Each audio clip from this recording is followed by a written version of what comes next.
Marginal costing, एक minute चलेगा। Marginal costing पहला स्टार्ट कर रहा हूं मैं, topic first marginal costing, please ध्यान देना।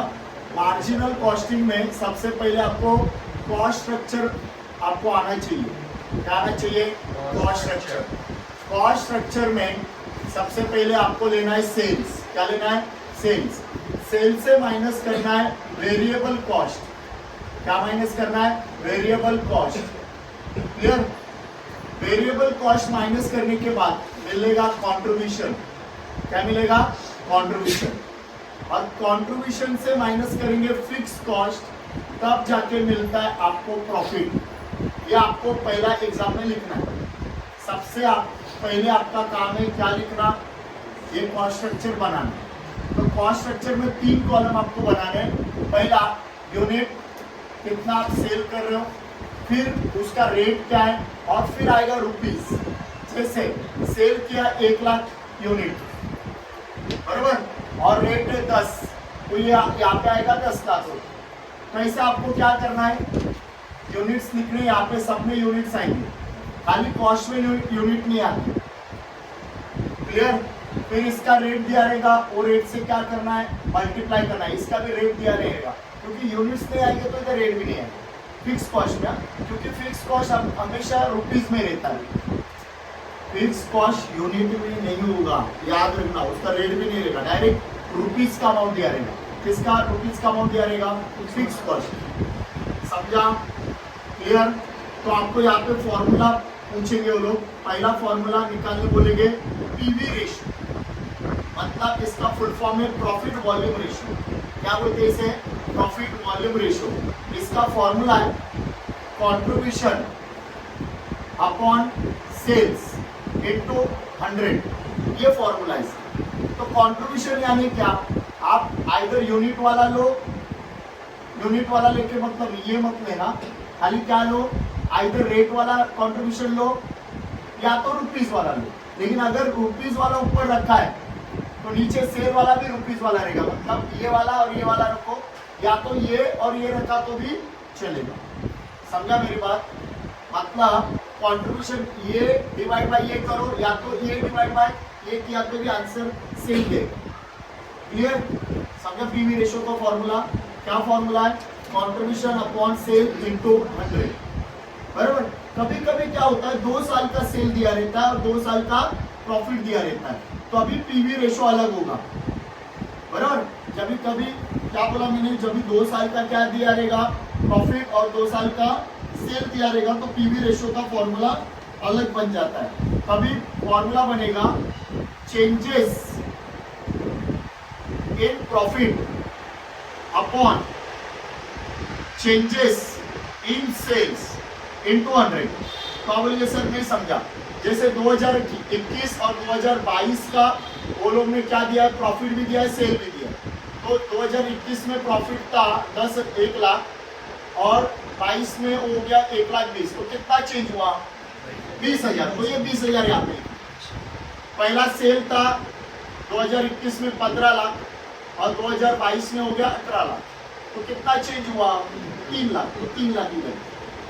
तो ऐसा 2 साल का डेटा देंगे ना, तो पीवी रेशियो कौन से फॉर्मूले से निकालने का? ये फॉर्मूला से। 2 साल का डेटा दिया तो, और 1 साल का दिया तो ये रेशियो से आपको करना है। ये होगा पीवी रेशियो। समझा आता? सेकेंड फॉर्मूला आपको है, प्लीज ध्यान देना, या तो समझा। सेकेंड फॉर्मूला है ब्रेक इवन पॉइंट। क्या निकालने के लिए? Break even point. इसको ब्रेक इवन सेल भी बोला जाता है, बीईपी बोलते हैं इसे। क्या बोलते हैं? बीईपी। तो यहाँ पे बीईपी आइदर रुपीस में निकालते हैं या तो आइदर यूनिट्स में, दोनों में से किसी में भी आ सकता है। अगर आपको रुपीस में बोला ब्रेक इवन पॉइंट, तो ब्रेक इवन पॉइंट रुपीस में अगर निकालना है तो ऊपर आएगा फिक्स कॉस्ट। क्या आएगा?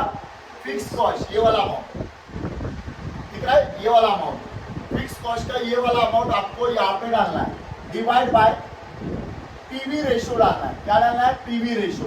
अगर ये रेशियो का आंसर 20% है, कितना है? 20%, और ये आंसर आपका 1 लाख है, तो आपका यहाँ पे कैसा आएगा? 1 लाख डिवाइड बाय 20%। ये भी साइन डालना, खाली 20 नहीं लेना है, परसेंटेज भी लेना है। समझ में आ रहा है? तो ये आपका रहेगा break even point in rupees. But अगर ब्रेक इवन पॉइंट इन किसमें निकालने बोला, यूनिट्स, तो आपका फॉर्मूला बनेगा फिक्स कॉस्ट, क्योंकि फिक्स कॉस्ट का तो खाली अमाउंट ही है, उसका यूनिट्स नहीं होता, इसका रेट आता नहीं है। तो फिक्स कॉस्ट अमाउंट वाला डिवाइड बाय यहाँ पे आएगा कंट्रीब्यूशन पर यूनिट। मतलब यहाँ पे फिक्स कॉस्ट सपोज 1 लाख है और कंट्रीब्यूशन पर यूनिट यहाँ पे 2 रुपया, तो आपका ये आंसर कैसा आएगा, 1 लाख डिवाइड बाय 2, क्योंकि यहाँ पे रेट चाहिए ना मेरे को। कंट्रीब्यूशन पर यूनिट यानी रेट, कंट्रीब्यूशन का रेट, मतलब 10 डिवाइड बाय 10 किया तो क्या मिलेगा, break even point in units मिलेगा।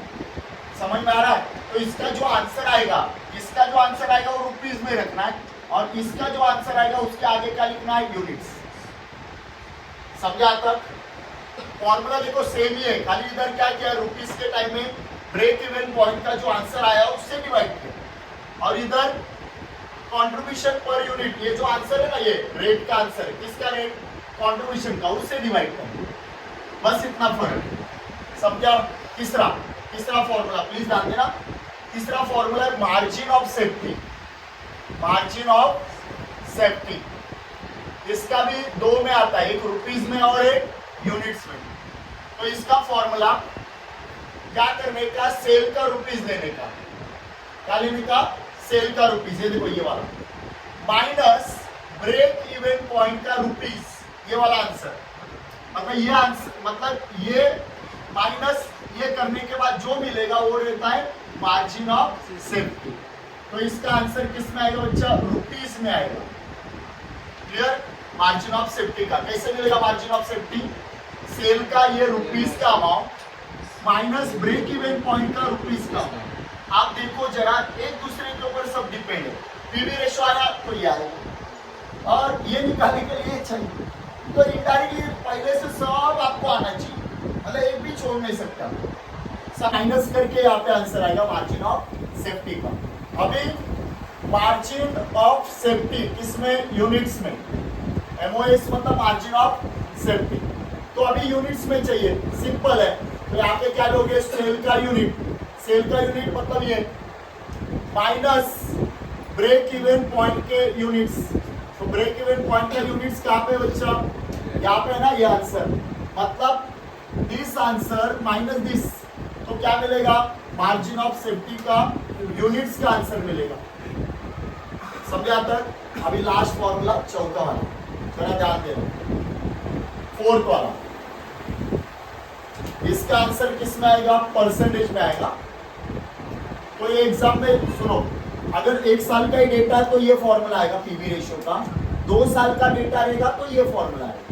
इसमें रुपीज वगैरह कुछ नहीं होता है, यूनिट्स, इसमें हमेशा परसेंटेज में आता है। ये रुपीज यूनिट्स, रुपीज यूनिट्स। अभी लास्ट प्लीज ध्यान देना,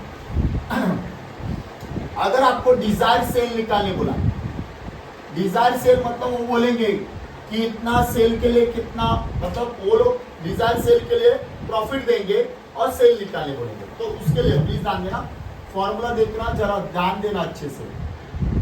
डिजायर सेल निकालने का फॉर्मूला है फिक्स कॉस्ट। क्या है formula, fix cost plus profit upon PV ratio. क्या फॉर्मूला है डिजायर सेल निकालने का, fix cost plus profit upon PV ratio. एक बात बताओ, ये देखो ये फॉर्मूला दिख रहा है, यही फॉर्मूला देखो, fix cost upon PV ratio, खाली इसमें क्या ऐड किया है, प्रॉफिट। मतलब मेरे को इतना प्रॉफिट के, इतना मतलब सपोज 10,000 प्रॉफिट के लिए कितना सेल करना पड़ेगा, मतलब आपको सब में ये दिया रहेगा, मतलब इतना प्रॉफिट के लिए मेरे को कितना सेल करना पड़ेगा वो दिया रहेगा। और फिक्स कॉस्ट तो आपने निकाला है पहले से, फिक्स कॉस्ट वगैरह निकाला आपने, पीवी रेशो भी निकाला। ये प्रॉफिट वो लोग क्वेश्चन में देंगे कि इतना प्रॉफिट कमाने के लिए मेरे को कितना सेल करना पड़ेगा, तो दिया रहेगा। तो ये जो आंसर आएगा किसमें आएगा बच्चा, रुपीज में। तो ये डिजायर सेल होगा बराबर। लेकिन अगर डिजायर सेल ये किस में निकालने बोला है, रुपीज में, लेकिन डिजायर सेल इन किस में चाहिए मेरे को, यूनिट्स में चाहिए, तो देखो वही फॉर्मूला है ब्रेक इवन पॉइंट का। क्या फॉर्मूला आएगा? फिक्स कॉस्ट प्लस क्या? प्रॉफिट अपॉन पीवी के जगह क्या आएगा? Contribution per unit. मतलब फिक्स कॉस्ट तो दिया है, प्रॉफिट भी दिया रहेगा क्वेश्चन में कितना प्रॉफिट है, और कंट्रीब्यूशन पर यूनिट को तो ये रेट। तो ये जो आंसर आएगा ना वो आपको किस में लिखना है? यूनिट्स में। ये हो गया डिजायर सेल। वैसे ही आपको क्या आएगा? डिजायर प्रॉफिट निकालने आएगा। मतलब एक सिंपल बताओ, फॉर्मूला सेम है, सुनो सब जन अच्छे से सुनो। आइदर क्या निकालने बोलेंगे? डिजायर सेल निकालने बोलेंगे या तो डिजायर प्रॉफिट निकालने बोलेंगे। फॉर्मूला सेम यूज करना है। सिंपल बताता हूं, सुनो। सेल दिया तो प्रॉफिट आएगा, मतलब दोनों में से एक मिसिंग रहेगा। क्या बोला समझा मैंने क्या बोला? ये दिया तो ये निकालने बोलेंगे, ये दिया तो ये निकालने, बाकी सब आइटम सेम। क्या बोला फिर से बता रहा हूं, जरा ध्यान देना, इंपॉर्टेंट बात बता रहा हूं। क्या बोला मैंने? आपको क्या निकालने बोलेंगे? डिजायर सेल या तो डिजायर प्रॉफिट, और फॉर्मूला यही लिखना है। अगर सेल दिया रहेगा तो प्रॉफिट निकालने बोलेंगे, प्रॉफिट दिया रहेगा सेल निकालने बोलेंगे। समझ में आ रहा है? अगर सेल दिया रहेगा तो इधर रखना, और प्रॉफिट में क्वेश्चन मार्क आएगा, मतलब इधर एक्स वैल्यू लो या तो प्रॉफिट करो। समझ में आया मैंने क्या बोला? तो एग्जाम में क्या आएगा? डिजायर प्रॉफिट या तो डिजायर सेल, दोनों में से एक पूछेंगे, आइदर प्रॉफिट या तो आइदर सेल। सेल दिया रहेगा तो प्रॉफिट पूछेंगे, प्रॉफिट दिया रहेगा तो सेल पूछेंगे। फॉर्मूला सेम, कुछ गलत नहीं, मतलब सेम सब क्या आएगा? सेम। समझा? तो ये फॉर्मूला आप क्या करो, अच्छे से लिखो, फिर हम लोग सम स्टार्ट करते हैं इसको। लिखो अच्छे से, वेरी इंपॉर्टेंट फॉर्मूले ये।